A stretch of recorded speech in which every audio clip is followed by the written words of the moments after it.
Hi there. I've been reviewing antidepressants lately, and I wanted to discuss the categories of SSRIs and NSRIs. Sure thing. Always good to brush up on those. What specific questions do you have? Well, SSRIs and NSRIs are commonly prescribed, but sometimes I find it hard to remember all the medications in each category. Any tips? I get it. The lists can be extensive. For SSRIs, think about paroxetine, escitalopram, fluoxetine, sertraline.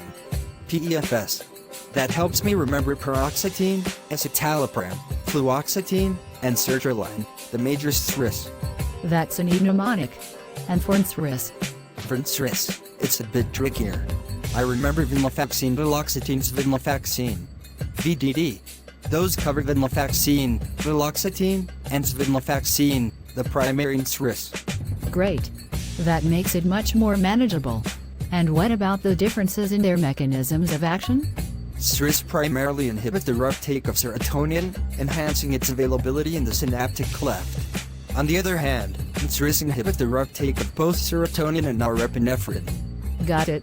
So, the dual action in NSRIs might offer additional benefits in certain cases. Exactly.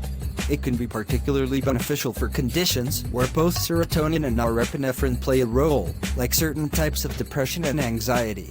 And what about side effects?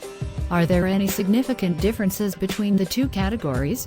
While both SSRIs and NSRIs share common side effects like nausea, insomnia, and sexual dysfunction, the specific profile can vary among individual medications. It's always good to check for those nuances when counseling patients. True. Individual responses can vary. Thanks for the overview. It's much clearer now. Any other pearls of wisdom on these antidepressants? One thing to note is the gradual onset of action. Patients often need to be informed that it might take a few weeks for the full therapeutic effects to kick in. Excellent point. Managing patient expectations is crucial. Thanks for the insightful conversation. I'll definitely remember those mnemonics. Anytime.